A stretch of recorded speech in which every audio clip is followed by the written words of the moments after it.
ਜਿਹੜੇ ਨੇਸ਼ਨਸ ਆ, ਜਿਹੜੇ ਮੁਲਕਾਂ ਦੇ ਲੋਕ ਅਮਰੀਕਾ 'ਚ ਰਹਿੰਦੇ ਹੈਗੇ ਆ ਤੇ ਵੈਲਫੇਅਰ ਲੈਂਦੇ ਹੈਗੇ ਆ, ਉਹਨਾਂ ਦਾ ਇੱਕ ਪੂਰਾ ਡਾਟਾ ਜਿਹੜਾ ਆ ਹੁਣ ਆਇਆ ਹੈਗਾ।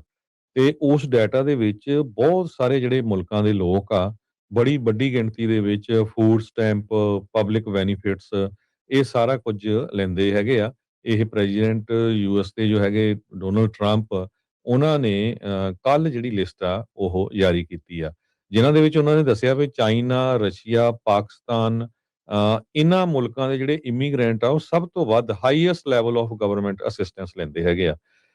ਤੇ ਇਸ ਪੋਸਟ ਦੇ ਵਿੱਚ ਉਹਨਾਂ ਨੇ ਸੋਸ਼ਲ ਮੀਡੀਆ ਦੇ ਉੱਤੇ ਇਹ ਪਾਇਆ ਭਈ, ਕਹਿੰਦੇ ਭਈ ਮੋਰ ਦੈਨ 80 ਕੰਟਰੀਜ਼ ਜਿਹੜੀਆਂ ਆ ਉਹ ਯੂਐਸ ਏਡ ਤੇ ਡਿਪੈਂਡ ਕਰਦੀਆਂ। ਹੁਣ ਇੱਥੋਂ ਤੁਸੀਂ ਦੇਖ ਲਓ, ਸਭ ਤੋਂ ਜ਼ਿਆਦਾ ਜਿਹੜੇ ਆ ਭੂਟਾਨ ਦੇ ਲੋਕ ਆ। 81.4% ਜਿਹੜੇ ਭੂਟਾਨ ਦੇ ਇਮੀਗ੍ਰੈਂਟਸ ਆ ਉਹ ਗਵਰਨਮੈਂਟ ਦੀ ਅਸਿਸਟੈਂਸ ਲੈਂਦੇ ਹੈਗੇ ਆ।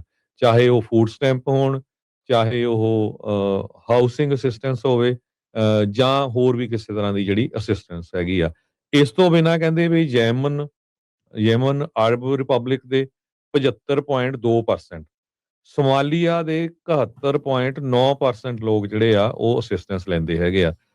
40.2% ਪਾਕਿਸਤਾਨ ਦੇ, 33.9% ਰਸ਼ੀਆ ਦੇ ਤੇ 32.9% ਚਾਈਨੀਜ਼ ਇਮੀਗ੍ਰੈਂਟ, ਇਹ ਜਿਹੜੇ ਅਮਰੀਕਾ ਦੇ ਵਿੱਚ ਰਹਿੰਦੇ ਹੈਗੇ ਆ। ਇਹ ਡਾਟਾ ਜਿਹੜਾ ਪੇਸ਼ ਕੀਤਾ ਗਿਆ ਹੈਗਾ।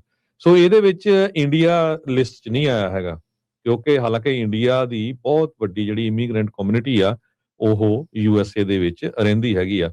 ਸੋ ਇਹ ਤੋਂ ਇਹ ਪਤਾ ਲੱਗਦਾ ਆ ਵੀ ਇੰਡੀਆ ਦੇ ਲੋਕ ਬਹੁਤ ਘੱਟ ਗਿਣਤੀ ਦੇ ਵਿੱਚ ਜਿਹੜੀ ਗਵਰਨਮੈਂਟ ਅਸਿਸਟੈਂਸ ਆ ਇੰਡੀਅਨ ਮੂਲ ਦੇ, ਉਹਨਾਂ 'ਚ ਸਾਰੇ ਆ ਜਾਂਦੇ ਆਪਾਂ। ਚਾਹੇ ਉਹ ਫੂਡ ਸਟੈਂਪਾਂ ਹੋਣ, ਚਾਹੇ ਉਹ ਹਾਊਸਿੰਗ ਅਸਿਸਟੈਂਸ ਹੋਵੇ, ਜਾਂ ਹੋਰ ਕਿਸੇ ਤਰ੍ਹਾਂ ਦੀ ਵੀ ਜਿਹੜੀ ਗਵਰਨਮੈਂਟ ਦੀ ਅਸਿਸਟੈਂਸ ਆ ਉਹ ਨਹੀਂ ਲੈਂਦੇ ਜਾਂ ਬਹੁਤ ਘੱਟ ਲੈਂਦੇ ਹੈਗੇ ਆ। ਕਹਿੰਦੇ ਵੀ Indian American second largest Asian group ਹੈਗਾ ਯੂਐਸਏ ਦੇ ਵਿੱਚ, ਜੋ 21% ਏਸ਼ੀਅਨ ਪੋਪੂਲੇਸ਼ਨ ਦਾ ਬਣਦਾ ਹੈਗਾ। 2023 ਦੇ ਵਿੱਚ 5.2 ਮਿਲੀਅਨ ਭਾਰਤੀ ਮੂਲ ਦੇ ਲੋਕ ਜਿਹੜੇ ਆ ਉਹ ਅਮਰੀਕਾ ਦੇ ਵਿੱਚ ਰਹਿੰਦੇ ਆ। ਇਹ ਯੂਐਸ ਸੈਂਸਸ ਬਿਊਰੋ ਦਾ ਜਿਹੜਾ ਡਾਟਾ ਆ ਉਹਦੇ ਮੁਤਾਬਕ ਦੱਸਿਆ ਗਿਆ ਆ। ਤੇ ਭਾਰਤੀ ਮੂਲ ਦੇ ਲੋਕ ਕਹਿੰਦੇ ਵੀ ਸਭ ਤੋਂ ਜ਼ਿਆਦਾ ਜਿਹੜੇ ਹਾਈਐਸਟ ਅਰਨਿੰਗ ਇਮੀਗ੍ਰੈਂਟ ਗਰੁੱਪ ਹੈਗੇ ਯੂਐਸਏ ਦੇ ਵਿੱਚ। ਇਹ 2025 ਦੀ ਜਿਹੜੀ ਪਿਊ ਰਿਸਰਚ ਸੈਂਟਰ ਰਿਪੋਰਟ ਆ, ਉਹਦੇ ਮੁਤਾਬਕ ਹੈਗੀ ਆ। ਇੰਡੀਅਨ ਹਾਊਸ ਹੋਲਡਸ ਐਵਰੇਜ ਕਹਿੰਦੇ ਇਨਕਮ 1,51,000 ਸੀ 2023 ਦੇ ਵਿੱਚ। ਇਹ ਬਹੁਤ ਮੱਚ ਹਾਇਰ ਆ ਦੈਨ ਅਮਰੀਕਨ ਤੇ ਹੋਰ ਜਿਹੜੇ ਲੋਕ ਆ ਉਹਨਾਂ ਨਾਲੋਂ।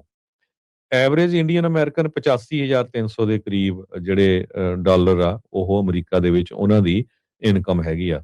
ਸੋ ਪਾਵਰਟੀ ਰੇਟ ਇੰਡੀਅਨਸ ਦੇ ਵਿੱਚ ਬਹੁਤ ਜ਼ਿਆਦਾ ਘੱਟ ਹੈਗਾ ਜੋ ਅਮਰੀਕਾ ਦੇ ਵਿੱਚ ਰਹਿੰਦੇ ਹੈਗੇ ਆ।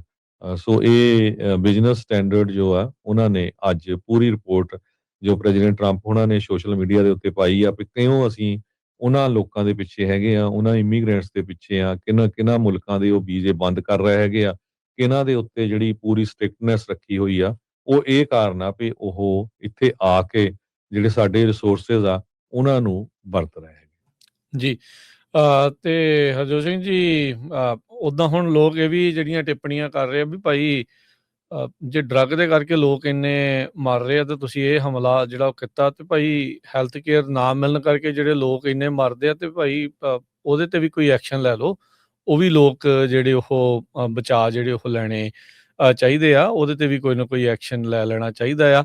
ਇਹ ਸਾਰੇ ਮਾਜਰੇ ਦੇ ਵਿੱਚ ਹਰਜੋਤ ਸਿੰਘ ਜੀ ਐਪਸਟੀਨ ਫਾਈਲਸ ਦਾ ਮਸਲਾ, ਅਫੋਰਡੇਬਲ ਹੈਲਥ ਕੇਅਰ ਦੀਆਂ ਸਬਸਿਡੀਜ਼ ਦਾ ਮਸਲਾ, ਇਹ ਕਿਤੇ ਨਾ ਕਿਤੇ ਪਿੱਛੇ ਜਿਹੜਾ ਉਹ ਪੈ ਗਿਆ ਆ। ਲੋਕ ਐਪਸਟੀਨ ਫਾਈਲਸ ਨੂੰ ਲੈ ਕੇ ਉਦੋਂ ਹੀ ਇਦਾਂ ਗੱਲਾਂ ਜਿਹੜੀਆਂ ਉਹ ਕਰ ਰਹੇ ਸੀਗੇ ਵੀ ਸ਼ੁੱਕਰਵਾਰ ਨੂੰ ਐਪਸਟੀਨ ਫਾਈਲਸ ਰਿਲੀਜ਼ ਹੋਣੀਆਂ ਤੇ ਕਹਿੰਦੇ ਵੀ ਵੀਰਵਾਰ ਨੂੰ ਇੱਕ ਦਿਨ ਪਹਿਲਾਂ ਪਤਾ ਲੱਗੂਗਾ ਵੀ ਅਮਰੀਕਾ ਨੇ ਕਿਹੜੇ ਮੁਲਕ ਤੇ ਹਮਲਾ ਜਿਹੜਾ ਉਹ ਕਰਤਾ ਤੇ ਆਪਾਂ ਵਾਰ ਦੇ ਵਿੱਚ ਜਿਹੜੇ ਉਹ ਜਾ ਰਹੇ ਆ।